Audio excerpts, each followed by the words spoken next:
जो है वो सीट ले गए जी। तो बहरहाल वो सीट पीपल्स पार्टी के पास आ गई। अब मामला ये है कि उनकी हुकूमत है सिंध में और वो कल अपना शो ऑफ स्ट्रेंथ करने जा रहे हैं। बिलावल भुट्टो साहब जो शो ऑफ स्ट्रेंथ करेंगे, ज़ाहिर हुकूमत भी है और पीपल्स पार्टी।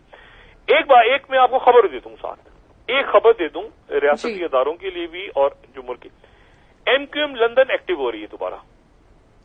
सही, MQM लंदन एक्टिव हो रही है, ठीक है, और MQM लंदन जो है वो कराची के अंदर भी एक्टिव हो रही है और आने वाले दिनों के अंदर जो सिंध हुकूमत है उनको भी, रियासती इदारों को भी, सबको भी वो एक्टिव होती है कि किस तरह करते हैं, सियासी एक्टिविटी करते हैं, कोई और किसी अंदाज में होता है, जो भी बहरहाल MQM लंदन अपनी एक्टिविटी शुरू कर रही है पाकिस्तान के अंदर दोबारा कराची में।